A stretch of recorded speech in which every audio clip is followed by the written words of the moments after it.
You're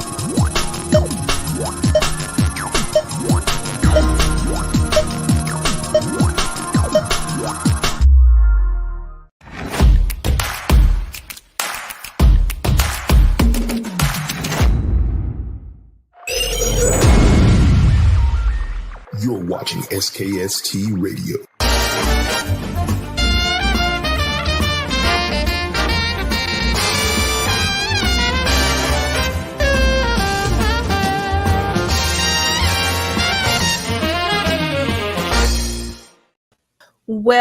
Well, welcome to another episode of SKST Radio, and we're talking Small Business Network, and we have a beautiful special lady that's here. She's the queen today. Yes. We have RanaPeri Davis. Welcome to the show. Oh, wow. I love the intro music. That was like a little blues, and I was listening to that earlier, and I was just kind of getting your groove ready, yeah, right? I know. I am so excited to be here. I just have one small correction. Okay. It's Rana. Rana. See, I knew that. I knew that. I knew you knew it. I knew But you you know knew it. what? Tell people who you are and what you do. I am RanaPeri Davis, and I am the C.A.D coach. What is a C.A.D coach? Change, achieve, do. That is the methodology and the program that I use when I coach. A little bit about me personally. I became a life coach in 2019. I'm one of those kind of people, someone plants a seed in you and you know that it's supposed to germinate. I was on probably one of the most rewarding jobs that I've ever been on, professionally and personally. And I was in a conversation with someone and they said, "You need to be a life coach." I'm like, "No, I think I do." You know how again, that seed, and I've always been inquisitive, one that always asks questions and I wait for the answers. And maybe I ask too many questions, maybe I'm annoying, but I always want people to think because I'm such a deep thinker. And it just seemed to go in line. So by the end of that, I think she said that in January 2019. And at the end, I was a certified life coach, which in this space, you don't necessarily have to be certified. Yeah, I thought it was a good thing because anyone can say that they're a life coach, and everyone is in a sense. I mean, wouldn't you think that everyone is a life coach in a sense? Because we've all been through something. And exactly. And we all have a story. I absolutely agree. Yes. And we all have learned tools in which to get through life.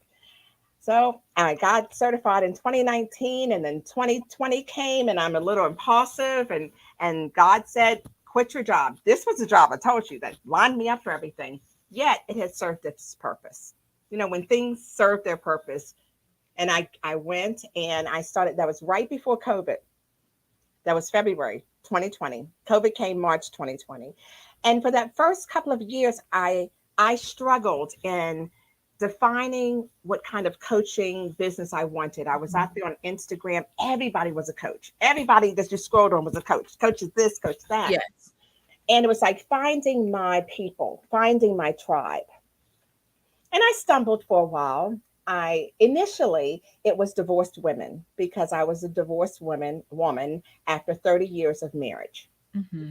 I was the one who left.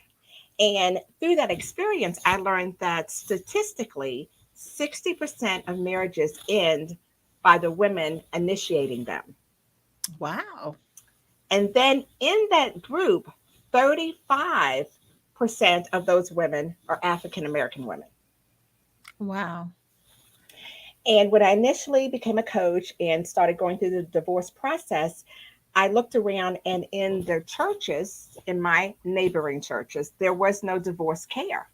I had to go outside my community for it. Oh, wow.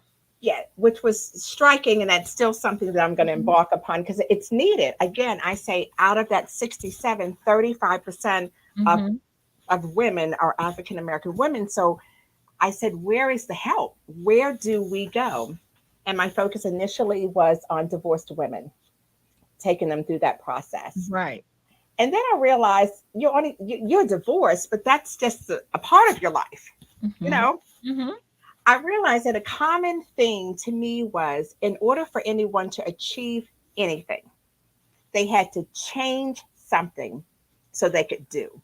Henceforth, C.A.D. You know, it's like, yeah, epiphany. And so that's when I started more initiating and implementing the CAD method of achieving, changing, and doing. And so I've kind of segued a little more into doing strategic planning for small businesses and business development. And now, interesting as life would have it, 3 years later, life changed. You have to be just open to it. Mm-hmm. And I have a T-shirt that says "Life happens, living takes effort," because life is going to happen no matter Right. what. So over the past year or so, I've been caring for my 93-year-old father and his hands-on 24-hour a day caregiver, even though he's Mm-hmm. wonderful. If you see him come through here, I'm actually in Baltimore for this one. So you may see him meander through here and just kind of pop in or whatever. If so, that's my father. And just going through that process, you think Mm-hmm. you're ready? You're Mm-mm, not. mm-mm, no. No way. And I really had to dig deep to my coaching. I had to coach myself. And some days, and I use this CAD method through everything because it's not just about setting long term goals and short term goals. It's like, what do I want to achieve today?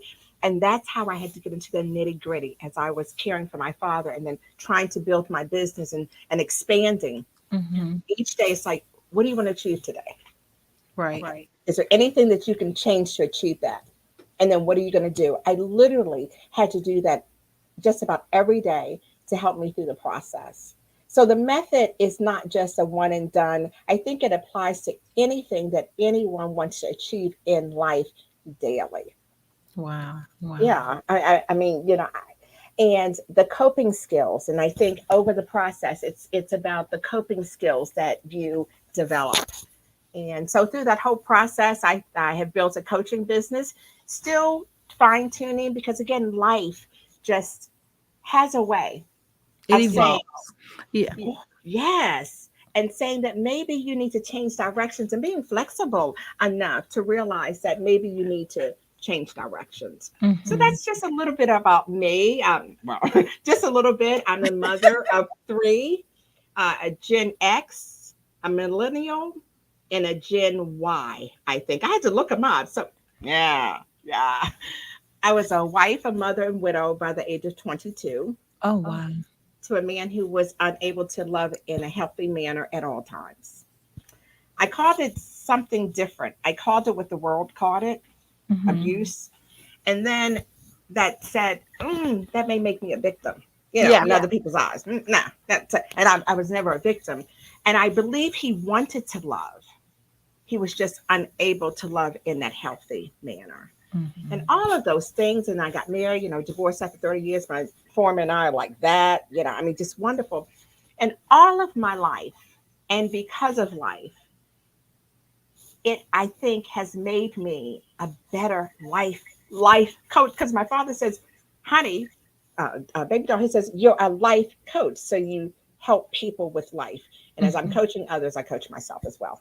Yeah. Well, of course, you got to have a taste of your own medicine, right? Yes, If you yes, don't know how it tastes, how can you tell someone and coach them and say, "Hey, this is good. Try that's it." right. That's So right. you That's have right. to be a person to take your own medicine. So let me ask you this: Yeah. so you're doing this self care, you helping your father and everything.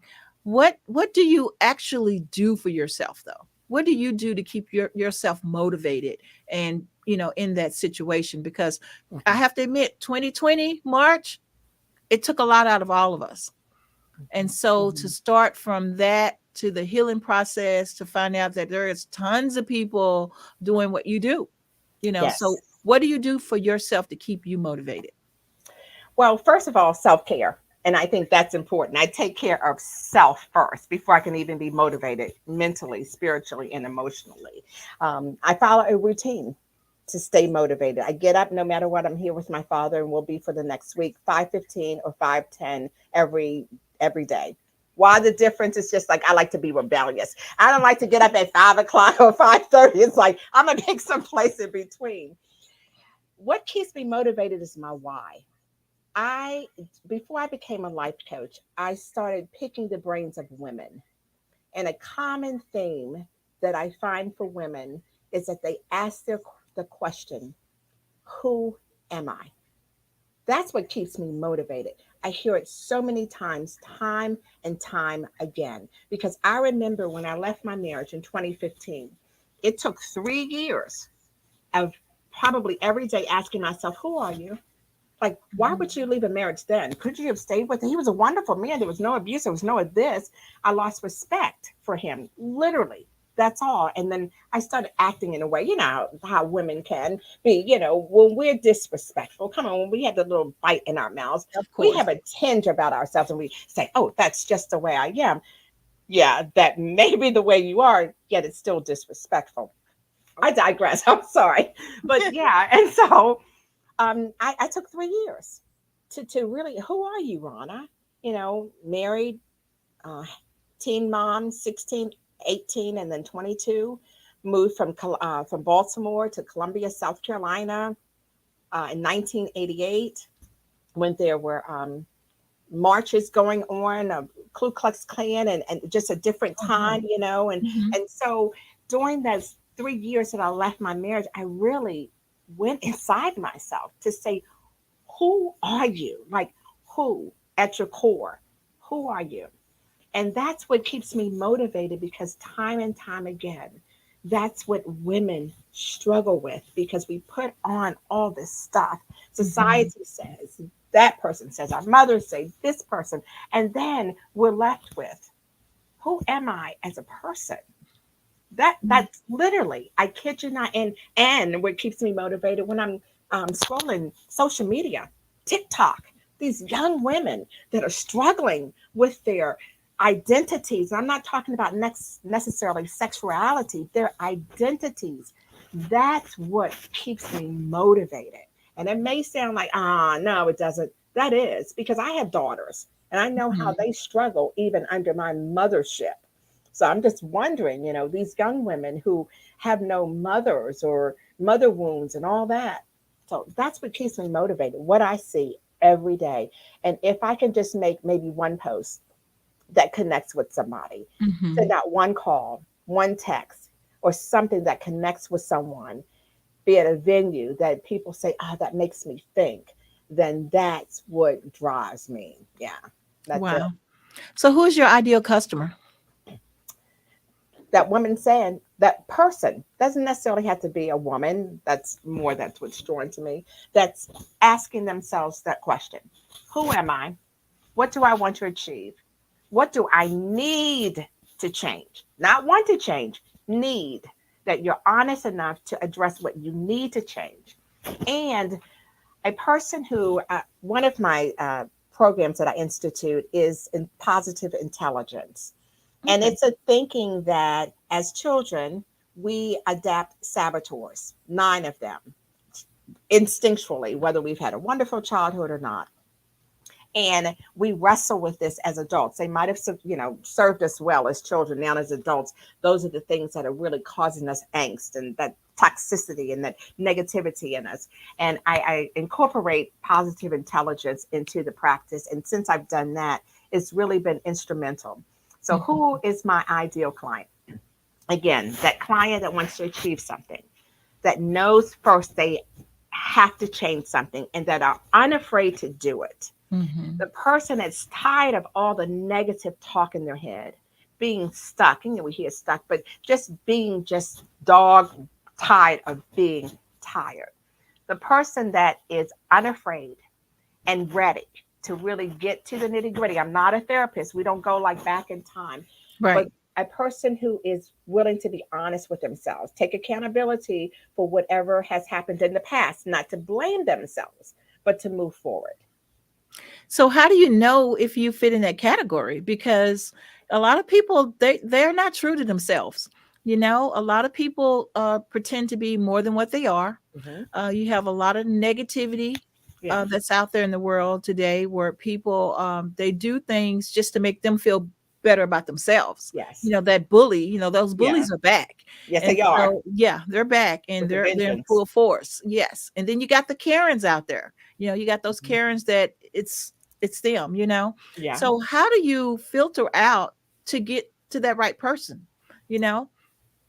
The person, two things. The person has to be willing. has to be willing, because I can talk all day. I can come here and I can offer this, I can offer that. The person has to be willing. And I may go through 100 people until someone says, I am going to make the change now. And again, it's life coaching. So it's not like I'm going to the psychological Right. theory or anything like that. And then just how do I connect? Just being who I am. Like, I Mhm. can't be a phony. It was so funny because before I was going to come on here, I wear my hair natural, and that stuff was all over my head, all over. It was like I couldn't even smooth it down. So I wet it and put it in a ponytail. And so the person that I want to connect with is the one that says, yeah, I may be on live radio. I could be all jushed up. But you know what? My hair's in a ponytail because this is life. This is who I am. And, Absolutely. and that's how I connect. Like, my nickname is Shug, Oh, SUG. I saw that. Yes. Sure. Yes, Uh-huh. yes. And it stood for struggling under grace. Until my girlfriend, thank God for my circle of friends, she was like, Shug, she called me up with somebody. She was like, Shug. I was like, hello. She said, look, that name needs to be changed right now to stop struggling. And, she says, you can't struggle forever.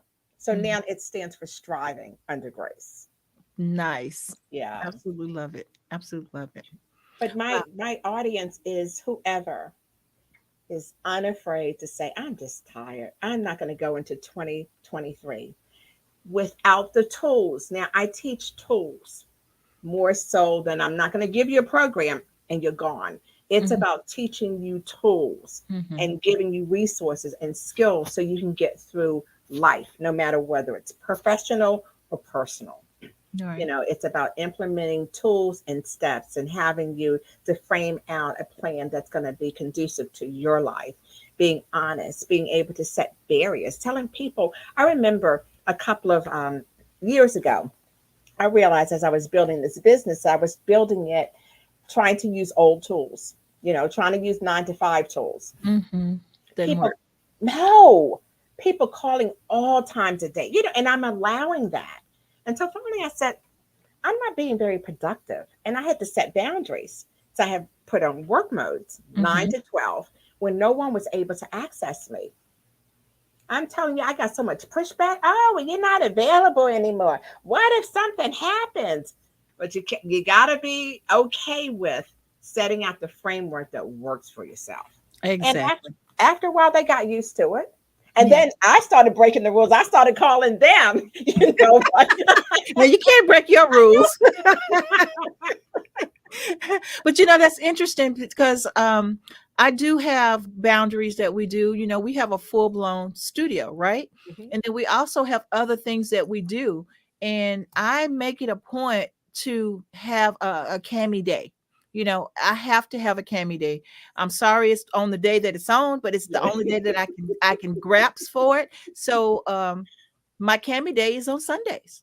Mhm. I might get up and go online and see my cousin who does his little ministry online, or I have two cousins actually that do their ministry online, and I rotate between the two. Mhm. But that's my day. That's my one day. I don't have to get up, get dressed. I don't have to put makeup on. I don't have to put the wig on. I don't have to do nothing. It's a Cammy day and a Dallas day. And Dallas is my little puppy who never get to Oh, see me. And yeah. so it's a Cammy Dallas day. And I tried my best not to break my rules. Mhm. And I have people come back and say, well, can we do Sunday? No, we can't do Sunday. That's my Consistency. one day that I get the opportunity to do what I need to do, for not only I'm still kind of working, but it's still I'm in my nightgown. Yes. It's that kind of working. It's that kind of day that I had to take for myself. Because if I don't get it, then I feel like I'm abused. I feel like the week just went Yes. 2 miles longer. It's like, oh, I didn't have an off day. Just call me from work and ask me 2 or 3 questions. You just took my whole work day away. That's how I feel. Yes. Because if we fail to take care of self, because and I think you say, how do you stay motivated? And I said, the first thing is taking care of self. Hmm. I realized caring for my father. I remember a lot of people say, how's your dad? And I said, and not to take anything away from dad, I said, dad is as good as I am. Yeah. True that. Yeah. True that. Because if we aren't whole as whole can be, then there is no way for us to even achieve Hmm. much stay motivated. Mhm. And so the first step, I think, is always being honest with yourself. Like, Yeah. where are you mentally? Like, do you need to check out? Where are you emotionally? Where are you physically? Where are you spiritually? And that's some of the key questions that I ask my clients initially. I want to go back to something that you said. How do you know if the client is your ideal client? I Mhm. have a meet and greet with all of my clients, Okay. all of them, virtually if they're unable to be here, because a lot of my clients are virtual, or in person if they're in South Carolina when I go back. Mhm. And sometimes at the end of that, Yeah. that's not going to That be a good match. we don't click. Yeah. I got you. So that's what I initially do, and they may feel the same way. And then I ask them after the 30 minutes. I give everybody a 3 30 minutes. That's an initial meet and greet. And then after that, I said, how you feel? And I said, look, please be honest, because if we're working together and we're not feeling each other now, it's a relationship. Maybe if it's a dating Right. kind of thing, a Right. man, woman, you can maybe feel me for the next 20 minutes or next 2 weeks, but we're going to be working together about your life goals. So that Mhm. is how I initially kind of determined. And then even at that, sometimes you get into it and you realize, Nah, didn't work out. mhm. Not what I, I expected. right. And I just wanted, in that point, I had a client that I did a meet and greet, and she gave me a lot about her past. Well, we all have a past. And I failed to take into account how much that would hinder her progress. Mhm. She was my first client. I'm like, I'm a coach. I know I got this. I done been through life. I'm a coach to health. Yes. Whew. 4 months into it, we hit a brick wall. And I started to wonder, like, am I really supposed to be a coach? And then I realized that what she needed was beyond me. Right. And for me to be an effective coach, and it's not always me providing. Sometimes it's me passing along Mhm. information or sending Mhm. them somewhere else or suggesting that they go somewhere else. And she had sexual trauma in her life. And we were coming a wall because she had never dealt with that. And I said, hey, I'd like you to get sexual trauma therapy. Mhm. That's good. Game changer. And Yeah. do you know she had been through like 20, maybe 10 other therapists, life coaches. I think I was her first life coach, therapists, counselors, voodoo doctor. I mean, she went through the whole gamut. Not one had ever suggested she go That's through sexual trauma. yeah. Wow. Game changer. And it's about listening, being Yes. in tune to who you're with, who you're meant to partner with or coach with at that time. Right. Yeah. Yeah. I thank God for my support system, because Yes. if I didn't have it, I would be like probably the lady you just talked about, Mhm. because I know I have to bounce and talk to my support system. Yes. And they know, it's just I'm an honest person, I'm upfront, and they're same way with me. Stop bringing work home. Yes. They get on me and they tell me, well, I wouldn't do it that way, or think about it this way. And so I have that system, and I know I recognize it. Mhm. Sometimes people don't recognize what they have, but I Mm. do, and I'm grateful for what I have. Mhm. And so I thank God for that every day, because Yes. I'm in a whole different state, away from my family. You know what I mean? And Mhm. so to have the extended family around and there for me, it's amazing. You Yes. can't buy that kind of love and wealth, right? No, you And can't. so, no, you can't. And so I'm grateful for that. But, it's a lot of people. And that's why I'm grateful for you doing what you do, because there's a lot of people Mm. who are thinking about driving off that bridge, Mm. who, work is so bad that, Mhm. I just want to die right now, just get me off of this hamster wheel. So, people that can come and talk to a lady or a person or a coach like yourself, they need you. They need you. I This is, think so. yeah. I do. And I always knew that my life would never be in vain. I say I would be doggone, because I said another word, but I would Yeah. be doggone if I would go through all of that and let my life be in vain and fail to share any of that with anybody. It's Mhm. like I hold all this and I've been through it. It just seems shame on you. Woe to you, Rana. Right. Seriously, that is the way I feel, to hear people suffer and to know that you've been through, if not a similar situation, but you've been through suffering, and you sit there and you like, and you say to yourself, I hope they get through it. Well, if that were me, I'd do to you. And you keep your mouth shut. Hmm. That's Like, that's woe worse. to you. Yes. Woe to Shame on you. you. Yeah. Shame on you. And I had to even pop myself in the mouth, because yes, and that's the things too that drive me. And life stories. I mean, just life, and just knowing what I've come through, knowing that I never deemed myself as a victim. I Yeah. always knew that I'd come through. I always knew. I never said like, woe was me, because some of it was my choices. You Hmm. know, we get into Hmm. relationships and they turn sideways. And I'm not trying to point the finger. If when we talk about relationships and coaching, I always say, you know, we have an accountability in it somewhere. Hmm. And if we lack to identify our accountability, see, there he is. There's that. I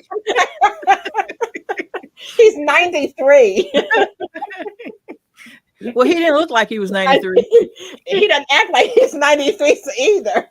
Um, and if we fail to say you, and we never find ourselves in it, then I think we lack the ability to really heal through it. Hmm. You know, it's always someone else. But Yeah. I Well, enjoy what I do, and I feel very purpose to do it. I believe that God has given me favor in this mhm. space. I know that it will grow, and then sometimes it's like growth is not always identified in numbers and dollars. So that would be nice as well.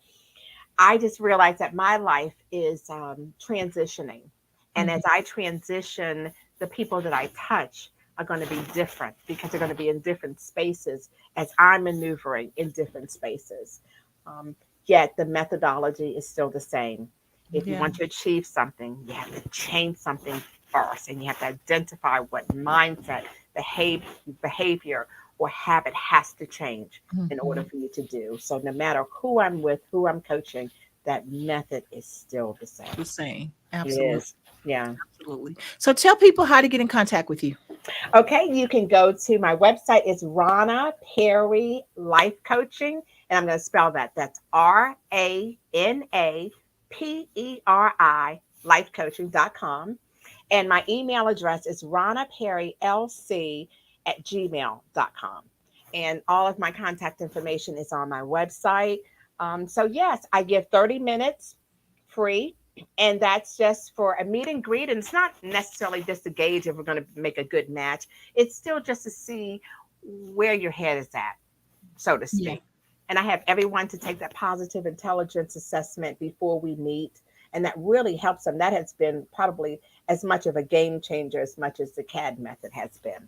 And That's so those are the methods to get into. And my handle on IG, of course, is Rana Perry, life coaching. okay. Yes. Love it. Love it. Yes. So at the end, words of wisdom. What type of words of wisdom can you give to someone who is going through these life crises and need help and don't know how to reach out for it? Sit with yourself. Sit with yourself and journal. Sit with yourself and journal for about the first 24 hours. I always say that. Put everything that you're feeling, everything that you're thinking down on paper. Because as long as you sit with it in your head, it will stay in your head. And then be unafraid to reach out. Now, it would be so easy for me to give someone steps to say, Mhm. if you do this, then you do that, and then this will come. The very first thing I always tell people to do is sit 24 hours. Why? Because more than 24 hours, you sit with it too long and you go into dark places. And then take with what you've written and try to, if you have in your circle, somebody in your circle that you can reach out to, there's somebody. If there isn't, if you feel like you're in crisis, call a crisis line. Call a crisis line. Talk to someone. If you're afraid, if you're embarrassed, call, a crisis line. There's non-judgmental. You don't know them. They don't know you. Right. and just be honest and just stop being afraid. I mean, just stop being afraid. And I think this is probably the most monumental thing. All of us have gone through situations, some more detrimental than others. All of us. Mm-hmm. So you remember that time that you told yourself, I'm never going to get through this. I can't handle this. There's no one here. But yet, here you are, maybe 2 weeks later, 2 years later. So if you can't have anything, then you remember what you did to get through the last thing, and you do the same thing until you can get help. Nice. Nice. Well, thank you so Thank much for being on you. the show. Yes. We have to have you back for the next season for sure. Yes, please. I'd This love was a to. wealth of information, and thank you Thank for you. sharing it with our listeners and our viewers. And we're just so excited to have you here. You were so I'm sweet. Thank you. I'm so excited. Oh, this is my sweet day. Yeah. You know, thank you. I'm who I am, and a lot of it I attribute to the man who just walked past here. To this day, he still encourages me and elevates me and feeds into me. And my upbringing, even though my mom and dad divorced young, when I was young, they still made a concentrated effort to make sure that my sister and I was whole and as healthy and as Mhm. self-determined as possible. So all of that, and then I just determined I'm not going to let my life be in vain. I choose to be upbeat. I choose happiness. I choose positivity. I choose, because life chooses something else. I Right. choose. Yeah. Yeah, this is wonderful. Thank you. Thank you. This is Okay, great. guys, SKST Radio is in full effect. Look here, Yes. you got a coach here. You can go Yes, back and please. see her on YouTube and connect with this lady. This lady is the one and Oh, only. The thank you. one and only. Thank you. So make it happen. Okay, guys, until next week, right here, SKST Radio. Tell them bye, coach. Bye, everybody. And my